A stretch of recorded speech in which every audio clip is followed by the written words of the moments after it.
Carina, Katie, I think it's time. I think it's time. We're ready. We've been talking about this a lot, so Long time. should we just do it? Let's get real. Let's introduce the real network. All right, let's do it. Who are you? So I'm Carina, owner of 5 Alpha, I'm Katie Boyle, the owner of Reframe Protein. and I'm ready to just bring real stories together through our networks and through our communities and really just make this thing come to life. Yeah, I think it'll be cool because we got to know each other through a network of just women who love to connect with each other and talk about real shit. Yep. So, like, now we can do it with our friends, Exactly. other people that we meet at the gym through our different communities, Yep. and hear what they're passionate about. Because for both of us, we literally created businesses based off of what we're passionate about. Exactly. So, like, let's bring everyone else's stories into it, too. And again, just like you said, with passion, right? Like, it's something that we have on an early age. It's something that we want to build upon. But how do we actually tackle those things? How do we actually complete what we say we're going to complete, right? So we wanted to build a podcast. We wanted to build something that can bring people together through stories, right? And that comes with just doing it. Just doing it. Like, it doesn't matter your age. I always say to people, and I think you would agree with this, Katie, like, there's no age, there's no coming of age moment that you have to be like, oh, now I can start a business, right? Yeah. We both started things when we were really young. And I think it's kind of a testament to like what we're trying to get out of life, right? Yeah. So You started 5 Alpha when? Remind me. 2019. And it really was something where it was more of a passion project. I wanted to bring people together through clothing. And I loved fitness, but I wanted it to be something where it was a way for people to kind of connect and bring each other together through clothing. Because I feel like that's a really good expression of art. Yeah. And same with, so walk me through Reframe too on that. I was working like in the trenches as a personal trainer and strength and conditioning coach for years. Yeah. You know how like the collegiate, if you're an athlete and you're there at 5:30 a.m., like so is the strength coach. Yep, absolutely. And just eating protein bars nonstop through all that time. And then as I got in a general population and everyone was like, wait, you tell me everything I eat in life and you're telling me to eat more protein, what am I going to eat? And Right. I actually don't have anything to recommend you because I don't like any of them that are on the market. 100%. So let me make it. And Love same that. as you, just passion project. I love to connect with people through food, so why not take fitness and food and put it together? And apparently, I've had a couple old clients that were like, you've been talking about this for years. And I was like, I don't really remember that conversation, but I'm sure because it's something that's always been in the back of my mind. 100%. So then, like 2 years ago, I was like, I'm just going to let it rip. I love that. Because that's the thing, Katie, right? Like, one of the biggest things with clothing and food, you find things that you love and you stick with it, For sure. right? And I think for my problem was I wasn't resonating with the things I was wearing. You weren't resonating with the things you were eating. Yep. So it was almost like, I can't really recommend you a Quest bar if I don't love the taste of No it. shot. Yeah, so I'm gonna hurt going to stomach, make my actually. own. Yeah, exactly. So it's hard, I think, for a lot of people sometimes that are like, I need to find a problem in my life and I need to solve it. And I think that's one of the best ways, though, that you can build your own foundation of what your passion might be. It can be anything. We just chose the clothing route and you chose the food route, right? And clothing, because I see that shirt and it looks great. But I think with that, too, you know, what's kind of the pushback on that? Like, have you gotten any pushback from starting something so young? For sure. Yeah. I think especially because, I mean, we talked about Shark Tank a little bit before. That's kind of the route that everyone thinks you're going to take, though. And it's like, well, that's not actually my goal. But then it sounds even scarier because then where does the money come from? Right. What's your plan? What's your exit strategy? And I'm like, I'm 26. My exit strategy right now does not exist. I want to build this thing as much as I can for as long as I can. But then people don't take it serious because you don't have these numbers or this investor or X, Y, and Z. And it's like, no, it's very much a legit business. I agree. I don't think you need an investor to legitimize yourself either. Yeah. In a lot of cases, I mean, you know, how creative are you willing to be? You can build that all by yourself. Oh, yeah. And I mean, listen, Shark Tank was the way I got into being an entrepreneur. I was 12, 13 when the show came out, and I was like, I want to be on that show. But in reality, I'm like, I can be an entrepreneur and not need the investment, right? And that's harder. Yes, exactly. And that also, I think with that hard comes character building. For sure. Especially early on. It's so easy to just get money or get a loan and just work off that. Yeah. But I think when you can come up with creative ideas to really fund that, it makes it so much more authentic, in my opinion. For sure. You also, like, you got it all out on the line. Right. If you fail, there's nothing to go back to. So Absolutely. it's like you just kind of have to be a dog and go through it. And when you're in the trenches, like you're in them, there's really no way to get out of it other No. than succeeding. And you just got to work. You just got to go for it. And I think a lot of times, you know, even with clothing, right? Like, it was so hard for me to, I don't think people realize the amount that goes into the manufacturing. So the fabric, what kind of shirt do you want to produce? Because it's so easy to just go online and pick up a US company that has like Gildan, right? Yeah. For example. And it's just like, you know, my name's on it. I want it to be a little more quality. Where do I find that? And also, collar, double stitch. Exactly. Like, there's details. But where do I go? I'm 19 and no one's taking me seriously. So where do I even start? Where do you start? Exactly. Where you start. Oh, I like that. I like that a lot. But it's be where your feet are, which I love. That saying is great. But also in the way of like, all right, I'm in this hole right now. What are ways I'm going to get out of this? And that's, you don't just give up. You got to find new ways to break those barriers. Yeah. So did you like try and screen print on your own? What was your original thought with it? Oh, I'm You're, like, so in your glad. basement, like, Yes, I'm actually so glad you asked that. So a few things. I was going to buy shirts on my own. I tried to sell my dad on getting like a really nice screen, like $4,000 screen press. And I was like, Dad, like I'll just bust them out in the basement. Like it'll be great. And I'll just get shirts in bulk and it'll be awesome. But what I realized was it's a big investment. For sure. Especially for someone that's still starting out. And then what I realized was I didn't want to create clothing on bulk. I wanted to create clothing through collections. Sick. Yeah. And stuff that tells stories. And not a lot of times with that turnover, I'm not going to make this shirt again. Yeah. Like you're going to buy it and it's done. Yeah. And how do you feel about that? Because I know you're making shirts too, like in the sense of like rebuying the same logo and stuff like that. I think everything in my whole reason of bringing something like a cool graphic tee into a protein bar company is like, it is a collector's item. It is a piece of artwork. Exactly. It is, I mean, my whole kind of model, even with the protein bars, is there's some flavors you're going to get once a year. Maybe you'll get it once and you're not going to get it again because it does just create something special around the moment. Right. And the second that something just becomes another shirt that you're going to grab 10 of the same thing off the shelf, who cares? That's it. Like it's to create a moment for you in something that you love. And I think that's an incredible way to put it. It's almost like a time capsule with that moment. Yeah. So like, for example, these shirts, right, were last year's design and it was a signature collection. And we were trying to come out with like kind of this, hey, this is our signature. This is what we represent. The back has all this stuff on it. And it's kind of like our signature to the world, right? Sure. This is not something that's going to be printed over and over again because of that reason of like there's a sacredness to it. I think so. I completely agree with you. And the story changes, like the brand evolves. 100%. There's new things that you're focusing on, and I think that's the difference between people of our age running these companies versus, I talk about this all the time, I think especially with fashion, the way that things are kind of going backwards to those vintage collections. Like to go thrift and go try to find a Champion Reverse Weave sweatshirt that they don't make anymore, but I will buy it for $100. Yeah. It's like we are grabbing onto those collector's items because it's now a staple. It's something that stands out if you have that. And people are like, I actually want that. It's a great point. Because if I were to go, let's put in perspective, right? Like if I were to go to Dick's and I want one Nike hoodie, okay? But if I could go into my dad's closet from 1990 and find the same hoodie that was worn a few times and has that kind of like story, that character, maybe a rip in the sleeve if we're lucky, like that is something that I don't think people think about in the sense of like, that is what I cherish in clothing. Yeah. You are wearing what you want to represent. Absolutely. Right? So even with the people that, you know, either model for us, shout out DeAndre, I love him. Hey.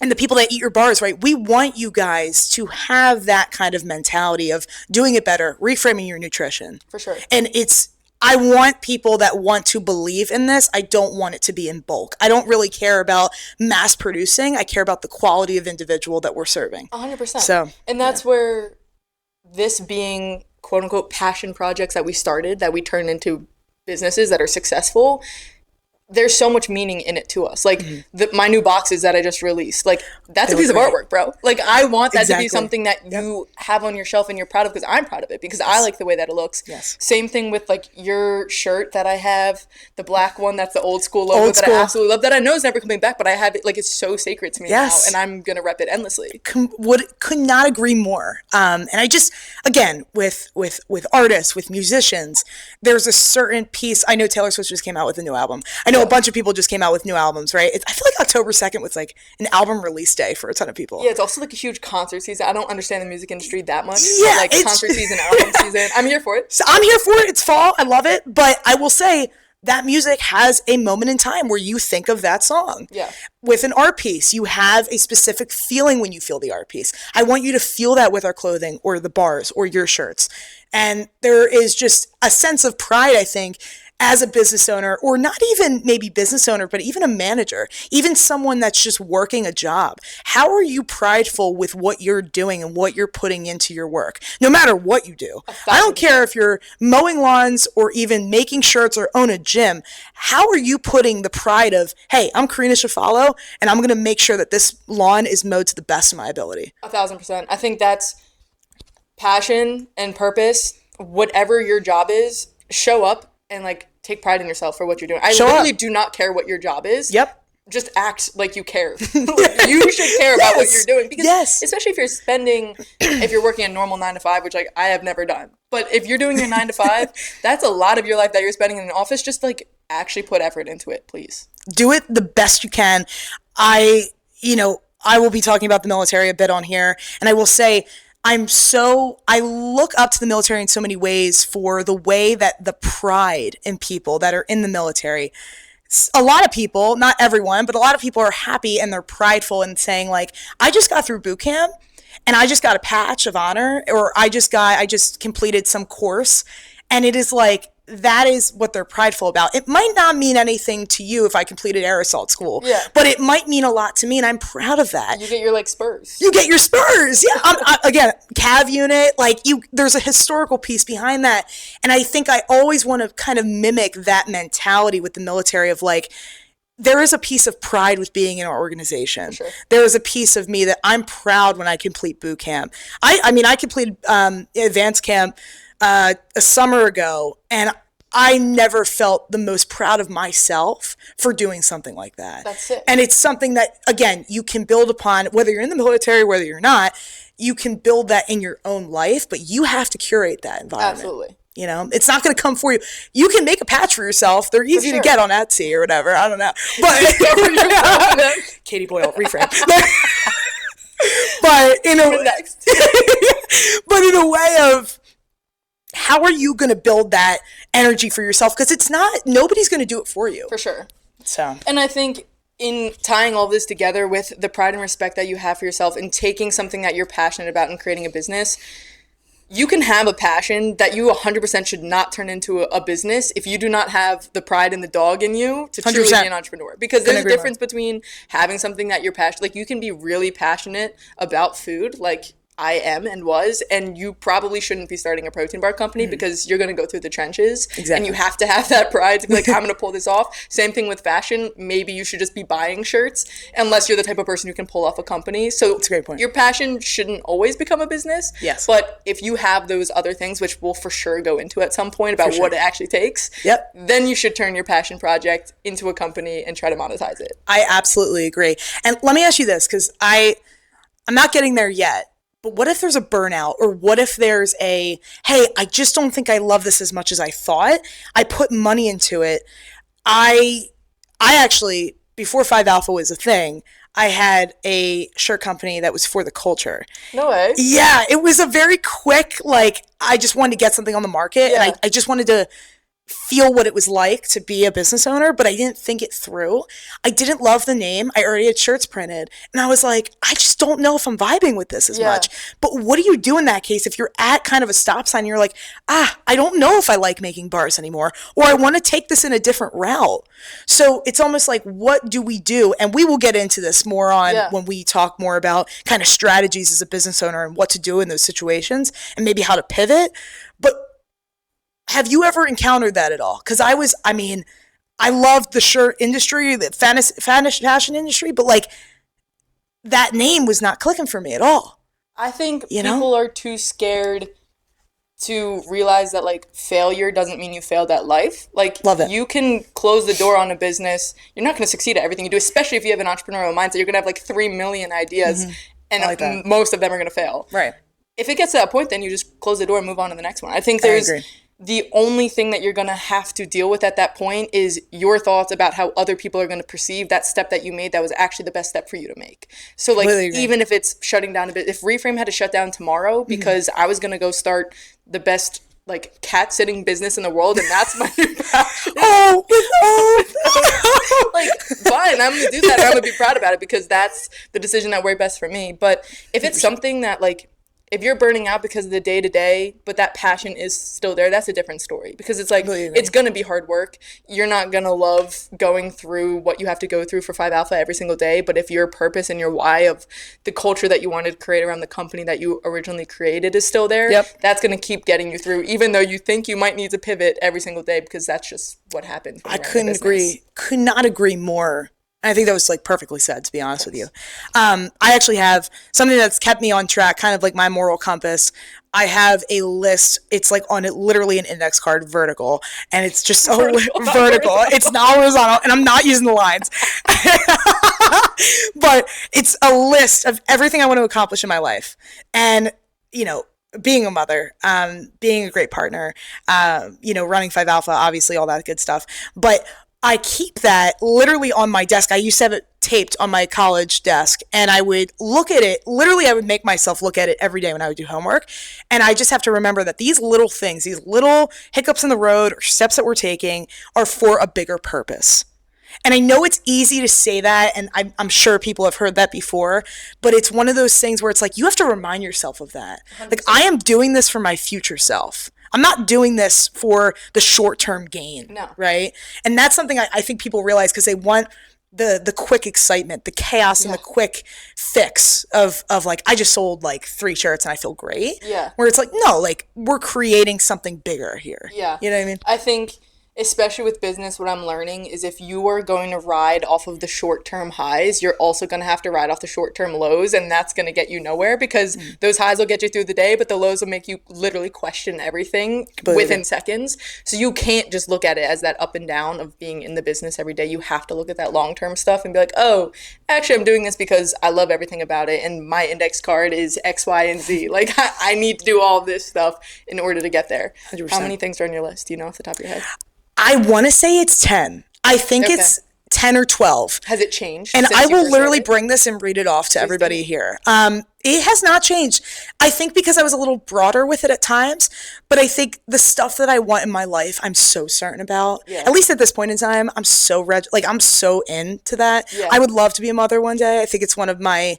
I coach like girls lacrosse, and I see these girls, and I'm like, I love all of them dearly, and I would do anything for them. And it's only been maybe 4 or 5 months, and I'm just like, man, like I would love to build a good human being for this world, right? And I think again, stuff like that, hobbies, passions, whatever.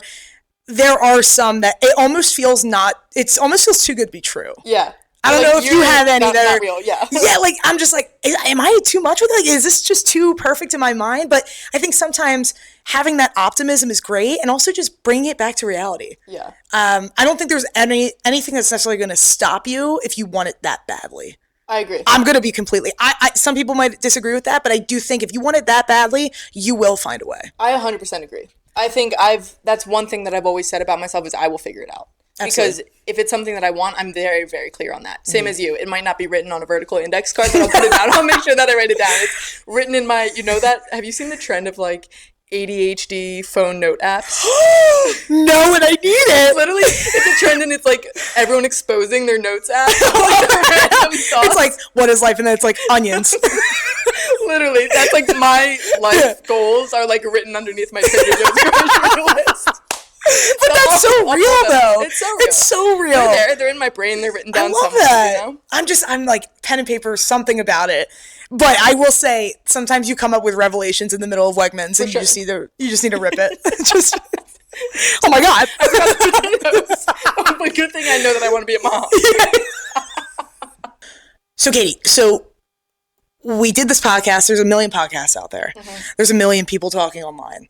And I think what we are trying to do is bring it to the next level in kind of our creative stories, but also the stories that we're going to bring people on and talk about. And I feel like both understood that we have such uniqueness in our kind of abilities, but also in the sense of who we know in our communities and even the communities that are growing. And I think we really have something to bring to the table and something entertaining to have people kind of just listen in about. And I think it's awesome just for younger females that maybe want to get into entrepreneurship, but also just people in general. You know, if you want to be inspired, this is a place for you. And we're here to bring about your passions. If you ever want to text us, hey, I got this, I want to talk about this, we are easily accessible. Yeah. We're ready to help you. And I think we're not like this closed off mentality. I think we want to bring, through our vibes, bring people into our lives, but also build up their passions. Absolutely. If that makes sense. Yeah, I think it's going to be really cool to see the different types of people that come together and feel open. Yeah. I mean, you are the type of person I say to literally anybody that I talk to and about you that hasn't met you. I'm like, Carina and I could literally talk about anything. Same to ever. Yeah. And I think you bring that out of anybody. So when we have people here on the show talking about things that they're passionate about, talking about the real stuff in their life, the real stories that got them to where they are, I think something really special is going to come out of it. I also think that there's, like you said, a lot of podcasts that are very hyper-focused on business, and they take the traditional, like, patriarchy route of, numbers, KPIs, and things like that are very true and in business. Or you get the other side that's, like, really fluffy work-life balance, and we're in the middle and being very real about what it's like. 100%. And I think it's going to be that on business, on life, on fitness, and it's going to be such a cool mix of everything. So I'm excited about what's going to come. I'm excited about it, and I'm ready to get real. Let's do this.